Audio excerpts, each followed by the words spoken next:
Hi, thank you for tuning in to the Market Week in Review for the week ending in October 20th. I'm your host, McKenna Painter.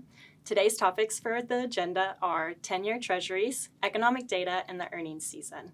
Here with me today is Bei Chen. How are you doing today, Bei Chen? Doing well. How are you, McKenna? Awesome. All right, first topic for today, 10-year treasuries. They're nearing 5%. Give me your thoughts.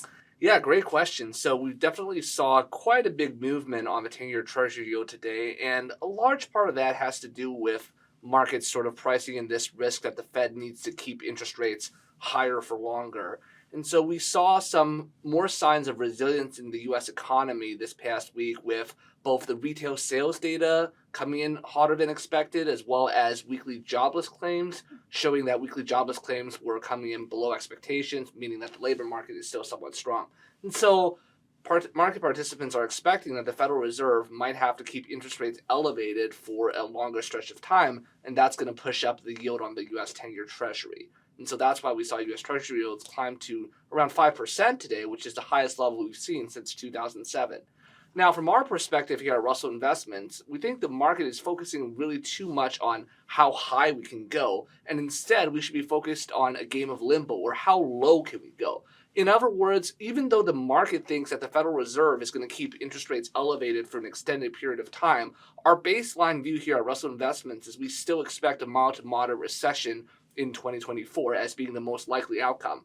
There is some uncertainty around that, but if a recession does materialize, we think that the Federal Reserve would need to cut interest rates by far more than what the market is pricing. So because of that, we think that the upside to yield on U.S. 10-year treasuries is fairly limited, whereas the downside in yield on U.S. treasuries can be quite significant. And when yields fall, that's a good thing for treasuries. So even though some people are worried about higher for longer, we still think that U.S. treasuries can be an attractive and important defensive lever to have in your portfolio. Let's discuss inflation rates. How are our friends in the UK doing over there?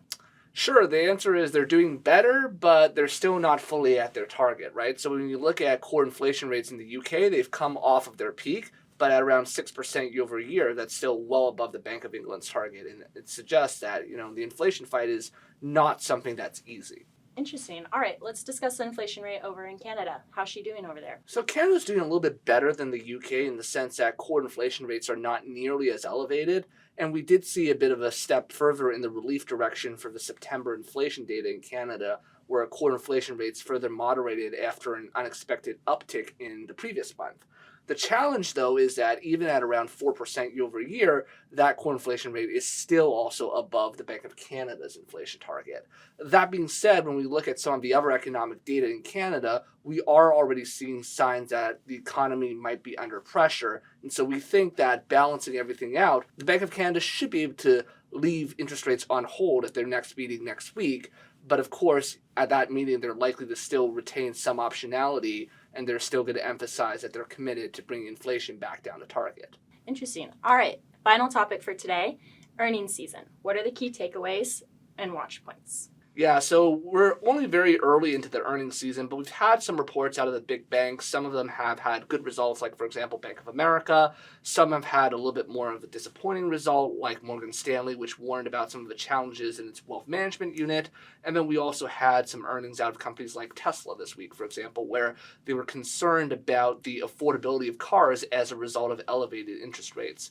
When we look at a more broader macro set of data, what we see is that S&P 500 earnings for this quarter are expected to be relatively flat year over year, which is not the worst possible outcome, but it's certainly not necessarily the best outcome either. And then if we look into the small cap space, the Russell 2000, companies in small cap are where we're going to see more signs of difficulty. A lot of those companies are exposed to variable interest rate financing structures. And so on average, we're expecting double-digit year-over-year declines in earnings for some of those smaller cap companies. That's going to put pressure on those type of companies. As we look out into 2024, analysts are expecting that EPS growth will be in the range of roughly between 8 to 15% year over year for most of 2024. The problem with that, though, is that in a recessionary environment, and again, we here at Russell Investments do worry that recession risks continue to remain elevated, If the recession were to materialize, then we could see earnings actually contract by 10 to 15% instead of expand by 10 to 15%, which means we could see some further downside risk to equities. That being said, we've emphasized this before and I'll say this again, this is not a time to panic. Remember, regardless of whether we're in strong economic times or weak economic times, the most important thing is to stay disciplined, have a plan, stick to it. As long as you can do that, you can weather any sort of economic outcome.